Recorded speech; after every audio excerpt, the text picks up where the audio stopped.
Santa Maria basketball coach, pool double duty coach. So thank you for coming on with us today, and I hope you're doing well, Coach. How are you? Mark, nice to see you again, and thanks for having me today on your program. Doing okay, just doing what a lot of other coaches are doing, just staying home and trying to stay safe this time. And plus, it's kind of very hot to be doing anything. Yeah, for sure, Coach. I know summer in basketball, and and your kids and you guys, it kind of all goes hand in hand. I mean, you guys come off the spring season and go into summer. There's summer leagues and everything, but all sports are really affected by the situation that we're in right now. How is it? How has summer been treating you? How has it been? Keeping in touch with your kids.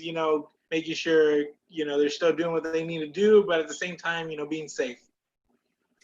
Well, it's been a big adaptation as far as not having that contact with the kids, physical contact with kids, and as far as like leagues going around, at this point in time, we've always utilized our local leagues, for our kids, so it's been pretty different, and I'm one of those coaches that travel all over the valley or wherever we go to see our kids play in the summer, to support them, and it's been a trying summer, but everybody's going through it, so it's been a big adaptation, like I said, and it's I mean, I still we still stay in touch with the kids.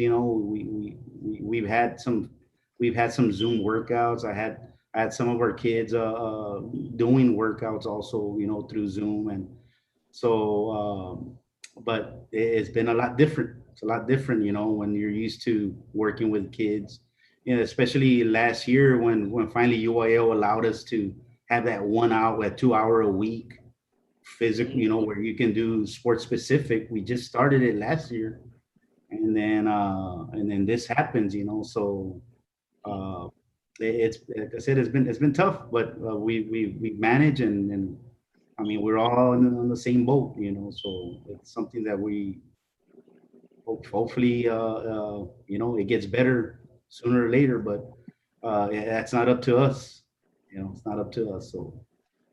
For sure, Coach. And you talk about being a coach, and it's a lot of moving parts for you guys, especially right now. I know the UIL is ever changing, and so is the CDC, and the Yeah. UIL is following them. And I know this past week they talked about schools going online a little bit, but now coaches have to like talk about eligibility and how that's going to work with sports. And the UIL definitely putting their best foot forward to ensure that sports do come back in some sort of way. So I mean.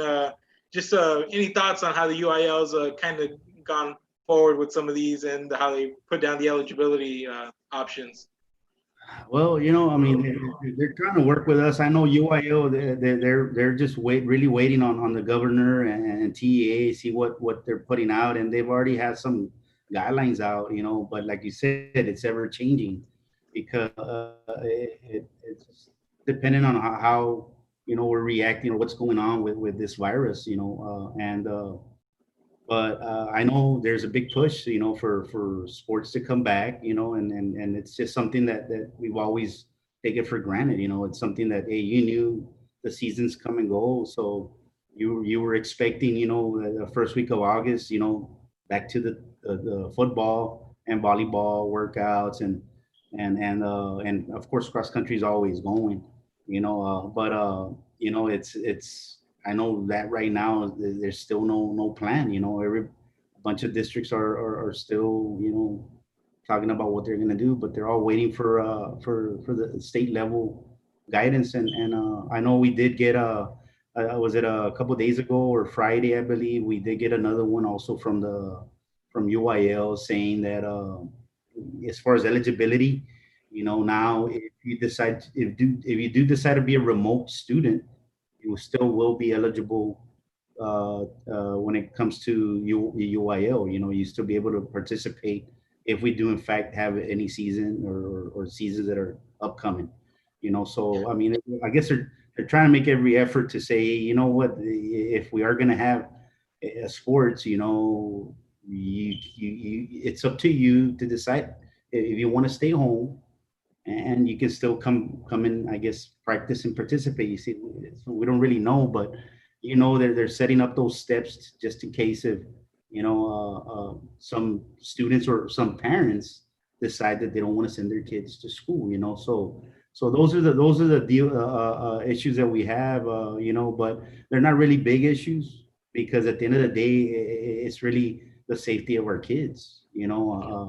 And I know sometimes it's hard to lose focus, because as adults, we're, like I said, we take it for granted. We're used to, just, okay, this is coming up, and then now, whoa, what's going on? And I want to add a little bit to that. I was reading up on Twitter, and I know, I'm sure you remember Stephen Ryan. Yeah.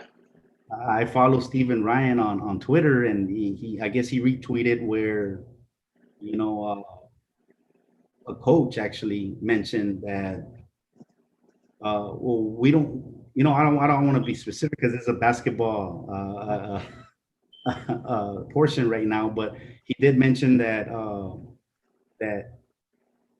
kids want football, but he says that adults need football, because if you've got some football coaches that all they've done is coach football for a long time, that's what they want. I mean, they're used to doing it, but the point of the tweet was that at the end of the day, it's the safety of the kids, and then maybe Yeah. we need to look at a different avenue to push kids, not necessarily not play sports, but what I'm saying is that, I mean, Bigger I think picture. exactly the bigger picture, and I think the point was that sometimes maybe sports are more important for adults than it is for children, and I don't know, I don't want to say I want to agree, but I think it's very important to all of us. Yeah. But it's something that I hope we get to do it safely, and so, I mean, it's just something I want to point out, because sometimes, like I said, you take it for granted, and then you kind of feel like, oh, wait a minute, yeah, that's kind of true. We wanted to happen, but it's really not up to us.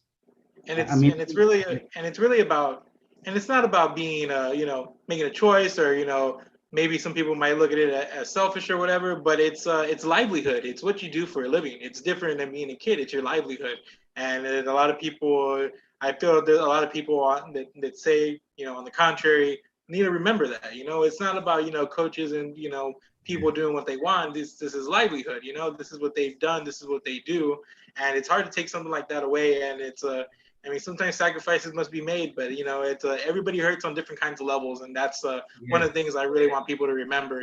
Like, some people say like it's simple, like maybe it's about the safety, but other people would be like, yes, safety, but livelihood. There's a lot of different angles that you want to look at this from, and it's everybody's hurting on some sort of level. So I mean, it's about, and eventually, like, everybody has to see the bigger picture, and it's about being together, and making sure we all cover all the bases, and that's the thing, coach. So that's definitely something great to point out. I'm glad you pointed that out, because that's a really great point. And livelihood, you're a coach.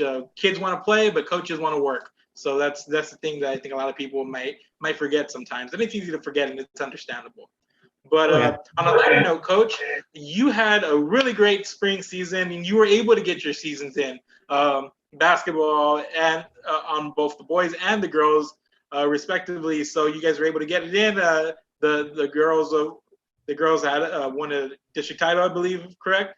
And yeah, you guys made it to the playoffs, and the boys made it all the way to the regional tournament. Had a really good postseason showing for the first time since 2014, I believe.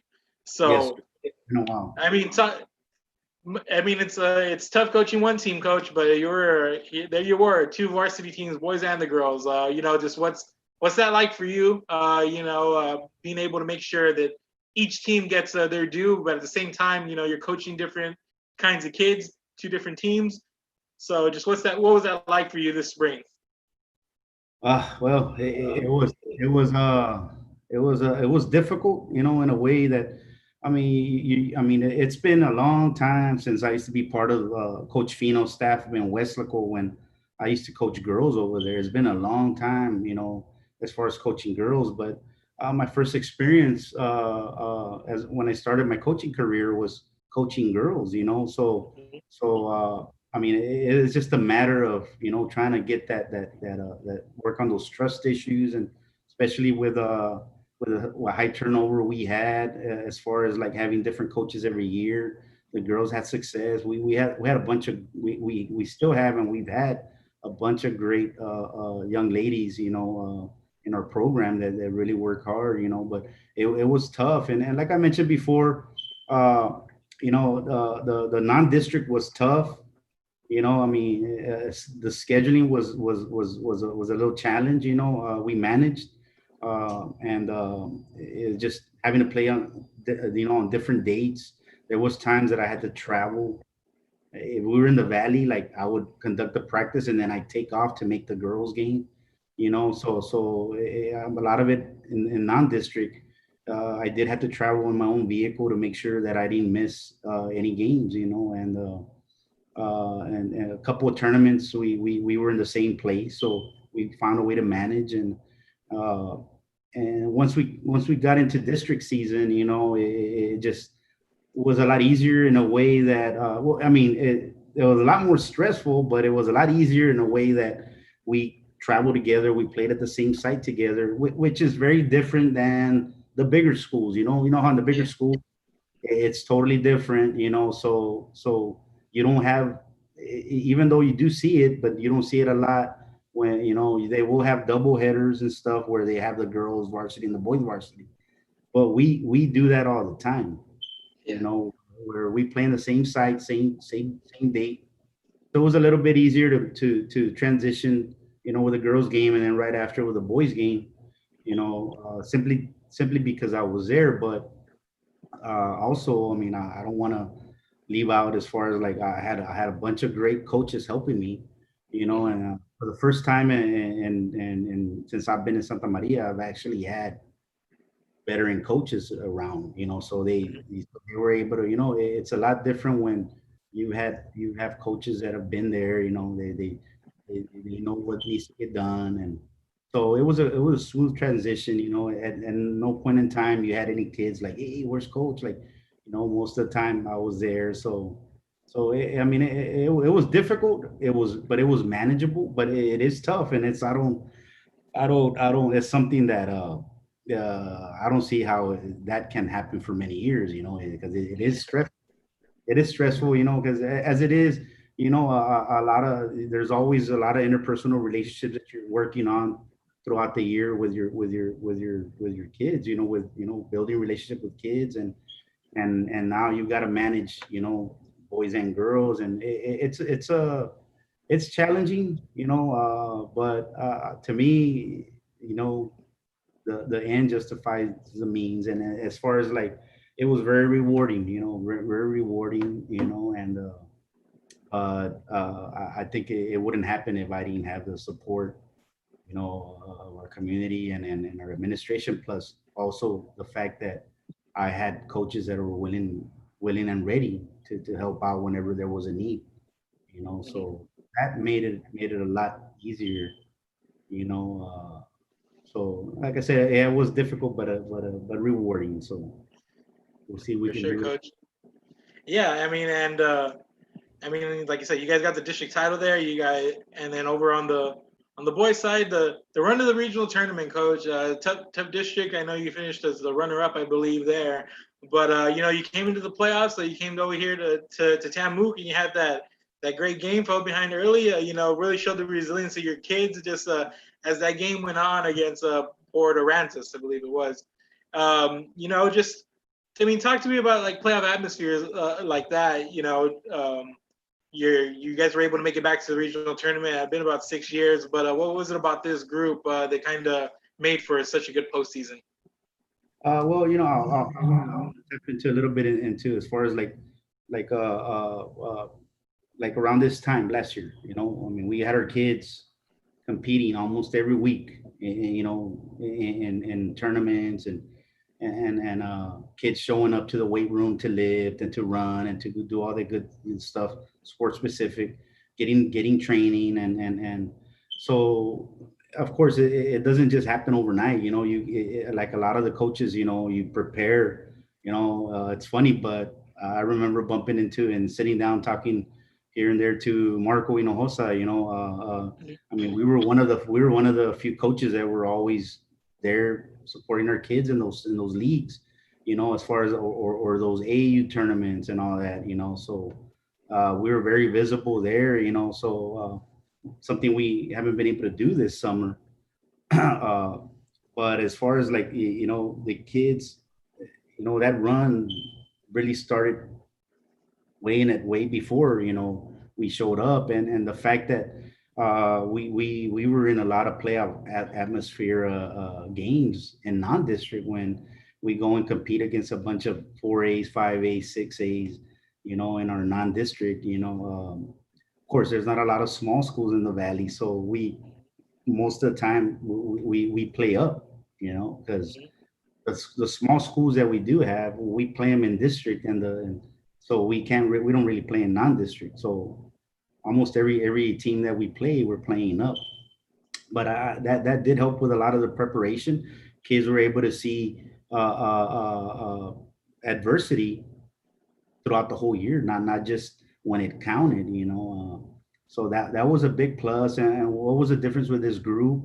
You know, we've had a bunch of kids. You know, we did have like a veteran squad. You know, we had a bunch of seniors, four seniors on the starting lineup. So I mean, I would say that's senior ball club. You know, so when you have kids like that, it's a lot better. You got some good chances because you've got kids that have been in your program for a while, you know, and it makes a big difference. You know, those kids, they're real receptive. You know, you built that relationship with them, so you know they'll adjust when you tell them to adjust in certain areas, whatever you do. I mean, those kids are listening. You know, with you know they got their, you know, and that's like you know, like I tell them, you know, you listen with your eyes and your ears, you know. Yeah. So the kids, you know, that they've always been this, you know. But sometimes you have kids that, you know, they're not the same, you know, as far as they could be talented, but sometimes they want to do their own thing sometimes, you know. And these kids were real receptive, and they just wanted to do what they needed to do to win. They're very competitive, and I mean, for the most part, they got it done in a lot of matches that we had, a lot of games. And um, we almost pulled one there too, and against Normandy, you know. But they were tough. They were tough, but I don't think I think they were surprised. They didn't think we were going to be in that game. But Yeah. I but it's mean, uh oh yeah. Well, I mean, you talk about that game, coach, and you know, watching that game and observing that game. I was there for the call, and it's just one of those things where, I mean, it just wasn't meant to be.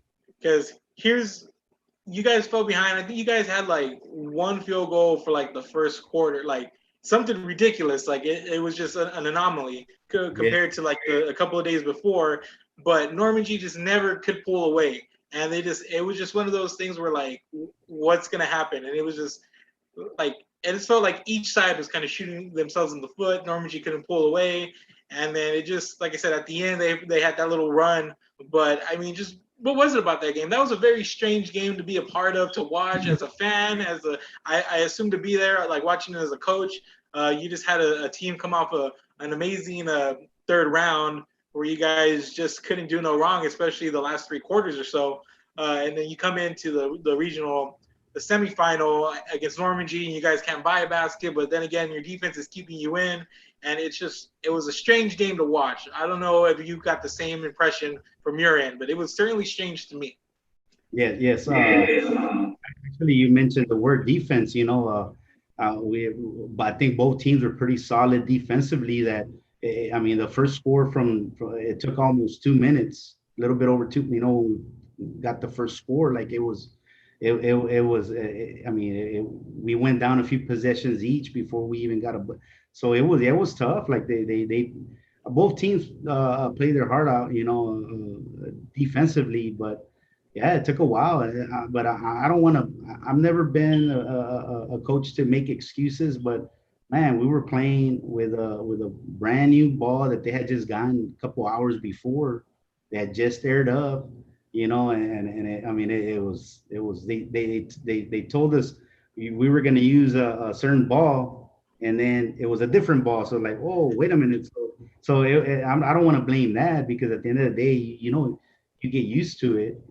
But of course, the stakes are higher, and I think our kids, we've been stuck in the second round for about 4 or 5 years, so some of these kids, the stakes were high, considering that after we won the second and third game, some kids were like crying.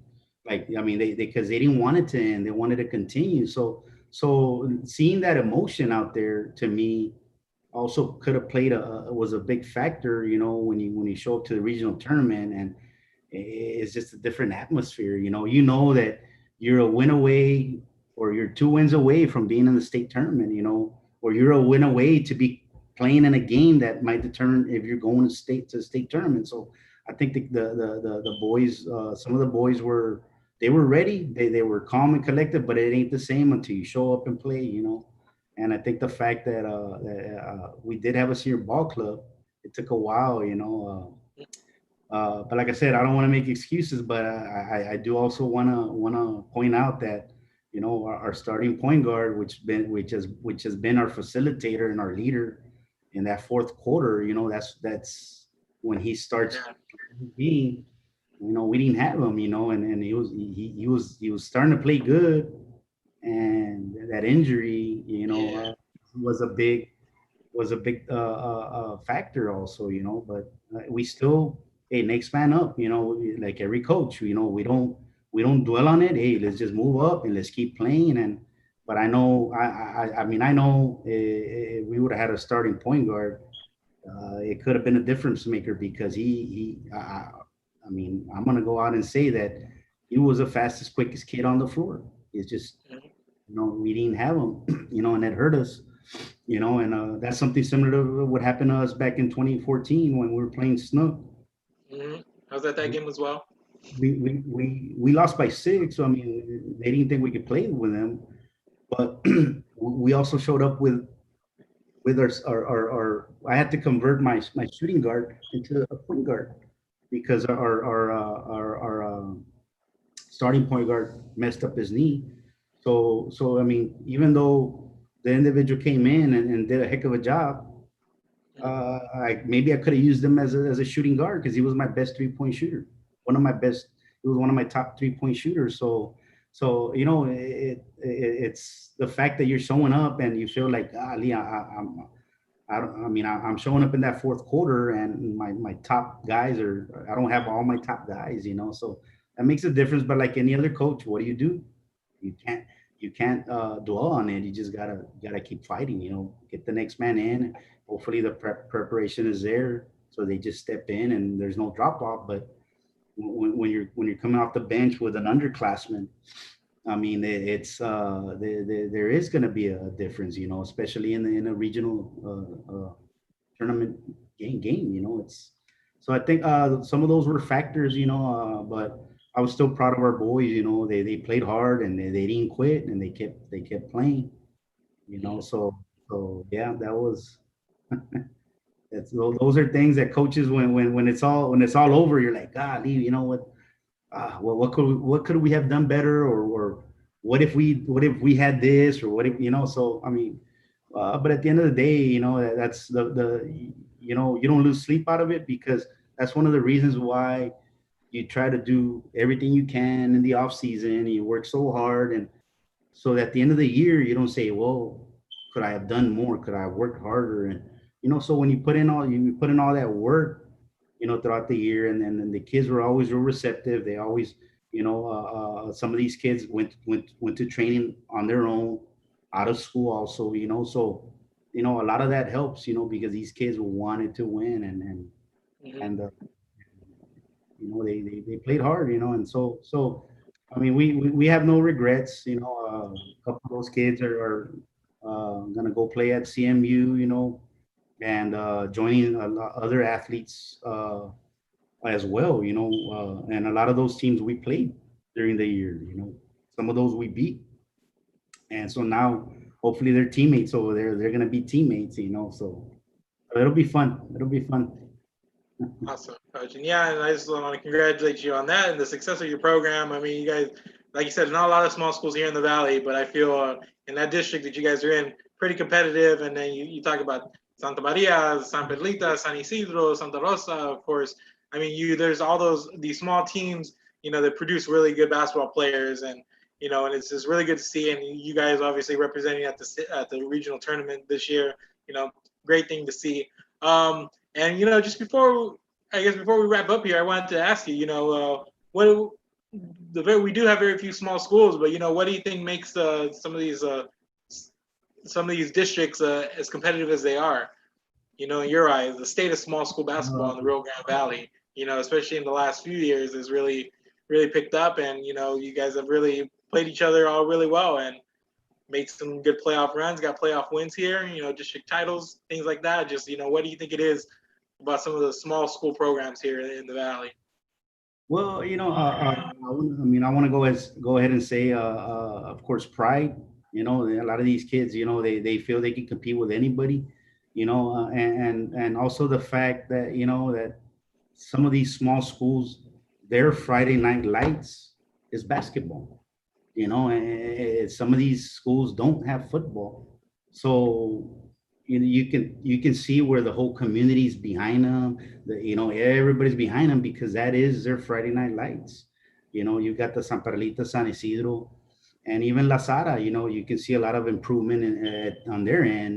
They haven't had football for a while now, for about 4 or 5 years. So you can see where they're improving, and the fact that that's really their major sport. So a lot of the kids do take a lot of pride in that, and one of the things I've seen is that a lot of these kids are now starting to venture out, and you know what, I want to get better. I want to so a lot of these kids and a lot of these teams are playing in summer leagues, and they're playing in AAU tournaments, and so, and some of them, if it's not the whole team, you've got some players that are doing it with other teams, playing maybe with the hoopsters or whatever. So the fact that these kids are just venturing out and want to get better every year, and they're seeing the success. It's there. You put the work in, you're going to be happy with the results. So the fact that these small schools, and we've got a bunch of schools in the state of Texas that are just all basketball, and they're tough. They're tough. They're tough. I remember the last time when we were at the regional tournament, when it was Mumford. Mumford Mm-hmm. was there. Chris Sodick up in Flatonia. He was at Mumford back when we had that run. That's when he won a couple of state titles with Mumford. I mean, Mark, you show up and you're at the regional tournament, and I mean they got 6'8", 6'6", 6'5". I mean, it's four other guys are over 6'4", 6'5", and you show up and you're like, this is a 1A, 2A regional tournament, like, and so you think, oh man, imagine the bigger schools. And I mean, I like going every year to the state tournament, and watch some of the bigger, and it's like, golly, I mean, you're talking about like what is it, Munster and Milan, like talking about a bunch of 6'5", 6'6", 6'7", and then you see a 5A, and it's like, wait a minute, these guys are not as big as some of these. So there's some regions in the state of Texas where it's all about basketball. Yeah, although it's hard to believe because Texas is, that it's hardcore football, but some of these smaller communities, made that decision that, whoa, and they're good, and you see them at the state level all the time, the regional tournament or the state level, because that is their Friday night light. They're Yeah. very and, and And uh, yeah, and I just think when you talk about that, Coach, I think a lot of people have a misconception to be like it's easier in the in the smaller districts. And to an extent, maybe the first couple of rounds, that's true. Maybe to get out of the district, sometimes that may ring true. And you look at a team like Santa Rosa, that district, they seem to run through it a lot of the time, and most years, not in recent years, but y'all's district is usually a 2-3 team race sometimes, and it really depends on what the year is. But once you get to the playoffs, maybe the first round might be a breeze, but you get to the second and third rounds, and those are tough teams that you're playing up there. Those are tough teams, and you're talking about really tall kids that that you got to use your speed to outmatch some of that size. And once they get up there to the Coastal Bend area, to the San Antonio area, and I think a lot of people don't realize that. And while the talent is really good here in the Valley, and especially like in the higher districts, the 5 and the 6As, I feel like you're playing them in the first couple of rounds of the playoffs before you start venturing out further up north. So I think it balances out, and I think it's just as tough. So I think no matter what district you're in, what division, what class you're in, I think it's tough all around to make a deep playoff run. And I think a lot of people lose sight of that and may not, look at it as big as a 6A making the regional tournament, maybe looking at a 2A or 1A, but I think it's just as tough. And I think in some cases it might be tougher to get through there because you run into some of these bigger schools, the taller schools earlier in the playoffs. So I think a lot of people might lose sight of that. And so, like I said, I've always come from a small school myself, Santa Rosa. So I've just seen what they have done, San Pedrito, you guys. I mean, it's just been very impressive. And some of the athletes you guys produce are among the best in the Valley. So kudos to you guys. Kudos to you as a coach and your program this year. You guys did really great, Coach. And I just want to thank you again for coming on with us today. Always great talking to you, Coach. So I just want to say stay safe out there. Mark, thank you so much. Thank you for having me. I appreciate it, and we'll be seeing you soon, hopefully. For sure, Coach. And we have another show here at 5 o'clock. Hannah, track and cross country coach Alaya Taran, is going to join us here on the Sideline Sit Down at 5 o'clock. So stay tuned for that. Make sure to keep it here on Facebook, Twitter, Instagram, YouTube, the Roku Network, Apple TV, World Sports Live streams on those platforms there. So just check us out, worldsportslive.com. I'm Mark Molina. This is Coach Albert Briones. Thank you, Coach, and everybody have a good day.